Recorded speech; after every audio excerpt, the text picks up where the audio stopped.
नबी पाक अलैहिस्सलाम की शहज़ादी हैं, अपने हाथों से घर का काम करती हैं और हाथों में छाले पड़ जाते थे, बाज़ औक़ात जिस्म पर निशान पड़ जाते। तो मौला अली शेर खुदा ने बीबी फ़ातिमा रज़ी अल्लाह तआला अन्हा से कहा कि फ़ातिमा, नबी पाक के पास कुछ ग़ुलाम और कनीज़ें आए हैं, आप वहाँ जाकर उनके पास एक कोई ग़ुलाम साथ ले आए ताकि घर के कोई काम कर ले, कोई कनीज़ आ जाए। तो आप गई तो कहती है नबी पाक के साथ सहाबा बैठे थे, तो मैंने बात नहीं की, मैं घर आ गई। नबी पाक अलैहिस्सलाम शाम खुद तशरीफ़ ले आए, फरमाया कि ए फ़ातिमा क्यों आई थी? तो कहती मैंने अर्ज़ की हुज़ूर घर के काम काज के लिए कोई खादिम मिल जाए।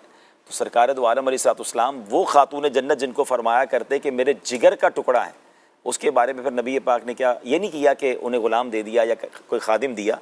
प्यारे आका ने फरमाया फ़ातिमा अपने घर के काम काज अपने हाथ से किया करो, थक जाओ तो 33 बार सुबहान अल्लाह, 33 बार अल्हम्दुलिल्लाह और 34 बार अल्लाह अकबर पढ़ लिया करो। यहाँ पहले तस्बीह फ़ातिमा की खूबसूरत बात बता दूँ, उलमा फरमाते हैं अगर कोई थक जाए, आज भी कोई ऐसा बंदा है जो काम काज से थक जाता है, रोज़े में थक जाता है, तस्बीह फ़ातिमा पढ़ लें, इंशाअल्लाह आपकी थकन जो वो रिलीज़ हो जाएगी। सुभान अल्लाह। मगर यहाँ इस्लामी बहनों से ख़ास तौर पर गुजारिश है कि जो घर के काम काज नहीं करती, और यहाँ एक और प्रॉब्लम क्या हो गया इशफाक भाई, तलाक का रेशियो बढ़ता जा रहा है और उसकी एक बड़ी वजह, एक वजह ये भी है कि हमने अपनी बच्चियों को अब घर के काम काज सिखाना ही छोड़ दिया। अब मासियाँ घर में हैं, काम करने वालियाँ हैं, तो बंदा कहता है क्या ज़रूरत है मेरी बच्ची को काम करने की। लेकिन जिस ससुराल में उसने जाना है, अगर उसको खाना पकाना ही नहीं आता, गृहस्थी ही नहीं आती, उसको कपड़ों के बारे में कुछ नहीं पता, तय कैसे करे कुछ भी नहीं आ रहा होता, इतना कोरा अपनी बच्ची को रखते हैं कि बाद में नेक्स्ट लाइफ में उसको मुश्किल हो जाती है। यहाँ माँ बाप को भी चाहिए कि बेशक अल्लाह ने आपको नवाजा है, आपके घर में मुलाजमीन क्यों ना हो, आप बच्ची को घर के कामकाज ज़रूर सिखाएं, क्योंकि जो भी खातून घर के कामकाज अपने हाथ से करती है वो दूसरे घर की आंखों का तारा बन जाती है। हमें अल्लाह करे ये बात समझ आए। तो अब बीबी फ़ातिमा रज़ी अल्लाह तआला अन्हा को नबी पाक खादिम क्या जन्नती खादिम दे सकते थे?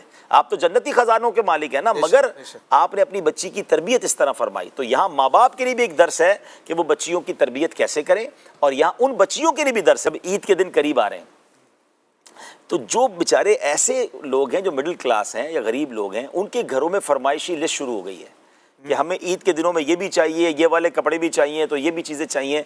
अब वो कहते हैं हमारा खाना मुश्किल से पूरा हो रहा है, मगर घर की तरफ से कुछ भी हो जाए हमें चाहिए। तो यहाँ मैं अर्ज़ करूँगा कि मेरी वो बहनें मुझे अगर सुन रही हैं, घर के अफराद सुन रहे हैं, खातून जन्नत रज़ी अल्लाह तआला अन्हा की सीरत का सदका लीजिए कि अपने हाथ से काम कर रहे हैं और नबी पाक के फरमाने पर खुदा ना खास्ता उन्होंने आर्ग्यूमेंट नहीं किया, उन्होंने सब्र के साथ ज़िंदगी गुजारी और फिर भी अपने हाथों से ही काम किया। और जिसको कहते हैं ना कि डेलिबरेटली फाके वाली, गुर्बत वाली, दानिस्ता ज़िंदगी गुजारी। आपके लिए तो जन्नती खजाने आ सकते थे, मगर आप फाकों में रहा करती थी। तो यहाँ मेरी उन बहनों से गुजारिश है कि अगर आपके घर में कोई आपके बच्चों के वालिद हैं या आपके अपने वालिद हैं या बड़े भाई हैं और उनकी इतनी हैसियत नहीं है और आपको आपकी पसंद की चीज़ें नहीं वो लेकर दे रहे, तो प्लीज़ उन्हें प्रेशर ना दीजिए, क्योंकि बाज़ औक़ात घर वालों के प्रेशर की वजह से या तो वो डिप्रेशन का शिकार हो जाते हैं, या वो बेचारे मरीज़ हो जाते हैं, या फिर अल्लाह ना करे वो हराम कमाने की तरफ चले जाते हैं, और जिसकी वजह से या तो घर में हराम रोज़ी आती है या अल्लाह ना करे फिर कोई कानूनी कार्रवाई हो जाती है। तो अल्लाह की रज़ा पर राज़ी रहें, अल्लाह से दुआ करते रहें। मैं भी दुआ करता हूँ, आप भी दुआ करें कि अल्लाह उन तमाम हमारे गरीब मुसलमानों के घरों में खुशहाली अता फरमा दे, उनके रिस्क में अल्लाह वसअत दे दे, मगर प्रेशर ना दें। थोड़ा सा वक्त अगर मुश्किल है, अल्लाह की रज़ा पर राज़ी रहें, इंशाअल्लाह जल्द अच्छे दिन आ जाएंगे।